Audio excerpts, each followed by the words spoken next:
I'd taken a fresh goodnight with me to the shower so I could redress after I was washed clean. When I came out of the bathroom fully dressed, I found Destiny and Meek both sacked out on the beds. Only then did I realize just how long I'd been in the shower.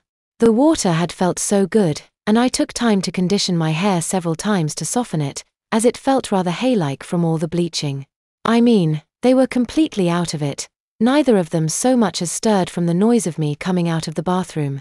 Oddly, I wasn't the least bit tired. I was wide awake because I was home again. I didn't want to sleep, I wanted to get out and see Chula Vista again. So, with a fresh good night, I stepped into my shoes and quietly slipped out of the hotel room, my bleach blonde, wet hair hanging like dreadlocks because I hadn't taken the time to comb it. So where did I go?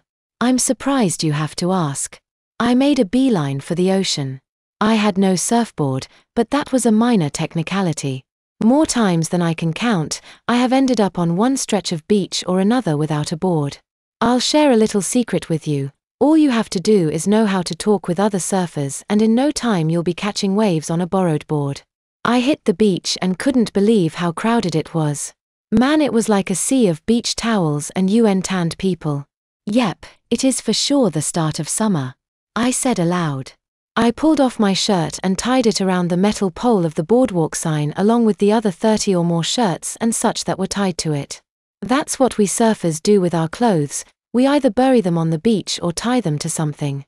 Surprisingly, few people ever take what isn't theirs. Do I know you? This one half-baked dude asked. I looked up into the bloodshot eyes of a guy who looked to be 17 or 18. It was clear he was well on his way to fully baked. I mean stoned. I could even smell it on him like stink on a skunk. Possibly, I said, forgetting that I look completely different than I did when I left here last year, and that I was supposed to be lying low. How long you been coming here? I asked. Oh, not long, year or so, he said as he pulled off his shorts and accidentally pulling down his Speedo too. I saw his junk and nearly laughed at the size of it. Heck, my penis is even bigger than his was. He was so stoned that he didn't even realize what he had done until someone whistled at him. Whoopsie-daisies, he laughed as he caught his board before it fell. He'd been trying to balance it while taking off his shirt at the same time. Want me to hang on to that while you get your suit back on? I asked, and he passed it to me. Where's your board, man? He asked while using one hand to hang on to the sign to keep from falling over and the other to pull up his shorts. Don't have one, I said. No way, he exclaimed with too much emotion. Stoners are so funny. But hey man, I got an extra board if you want, he offered. See what I mean about surfers? Oh, that would be choice, I told him. You light up, he asked after he got his Speedo back on. I had helped him tie his clothes to the metal pole as he was so wasted he couldn't even manage to wrap the darn things around the pole, let alone tie 'em there. I also tied the laces of my shoes to it before following him back to his car. Nah man, but help yourself, I said, and then asked while holding his extra board, which wasn't a great board, but it was better than most rental boards. Mind if I get this wet while you light up? I asked. Wordlessly he waved his approval as he was taking a hit of his roach clip. Thanks brah, I crowed as I tucked the board under my arm and took off toward the sandy beach. I didn't run, but walked with slow pensive strides while looking out at the point where the earth curves and the ocean and sky meets. The ocean, my old, dearly missed ocean, it was still there, and it was breaking for me. It was as though it saw me walking toward it and like a faithful dog, was jumping and rolling with excitement. Oh yeah, you're glad to see me too, aren't you? I asked it. I cannot properly express to you the pleasure I felt as the scorching sand fried the bottoms of my feet with each step. You might think that pleasure is the last thing I would feel, but to me, the burning hot sand was like the beach telling me, welcome home Alvin. I will say that with 1 year away from the beach, the bottoms of my feet have become softer. If I actually were to stop on the sand for any amount of time, I probably would have started doing what vacationers always do. A sort of tiptoe dance to the water to cool their burning feet. I stopped at the water's edge.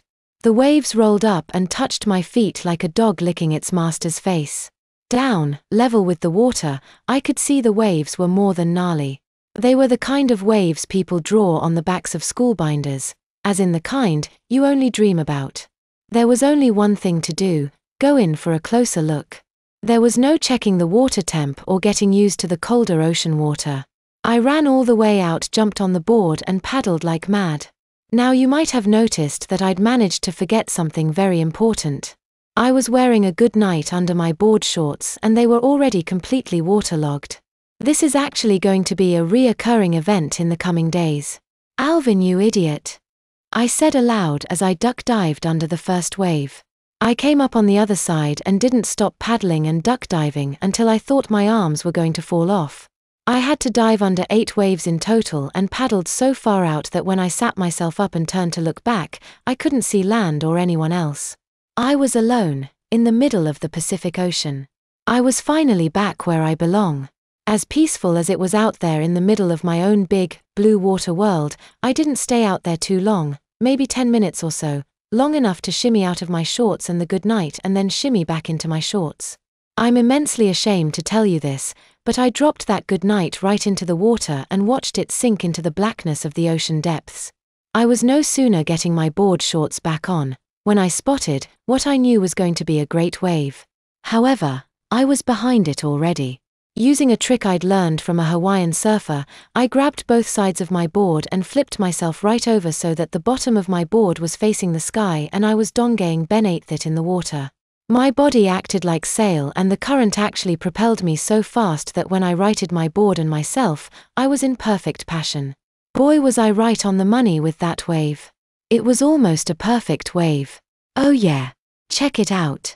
I cheered. The water was chucking a major fish, but I was in complete control. I cut left. I cut right.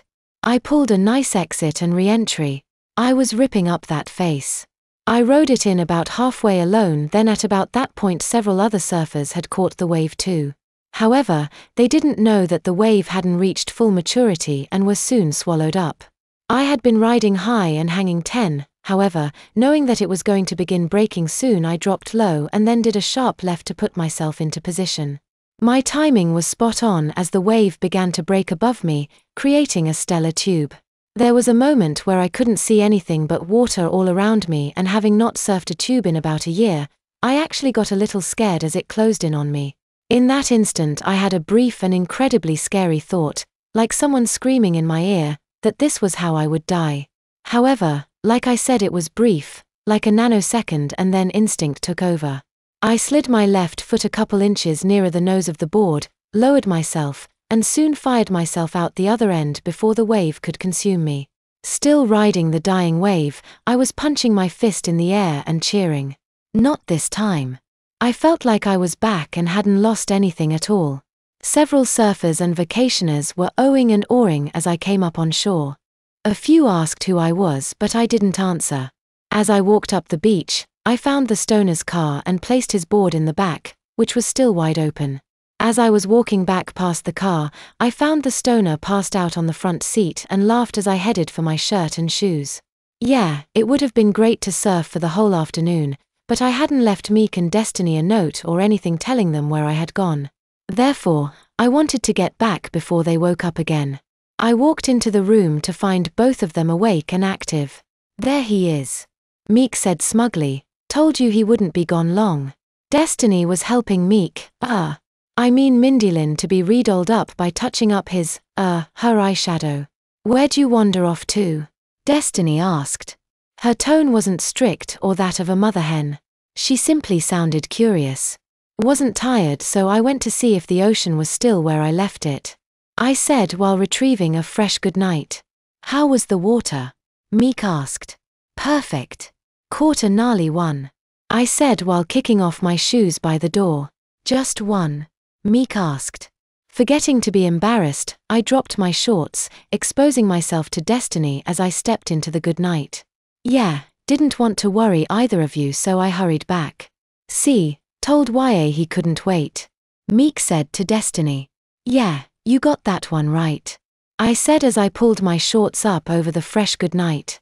Alvin, sweetie, you might want to get cleaned up and put on some of those new clothes. She pointed to a stack of clothes on one of the beds. Mama Destiny is going to take her boys out to paint the town in rainbow colors. Oh, where's that? I asked, but I wasn't told.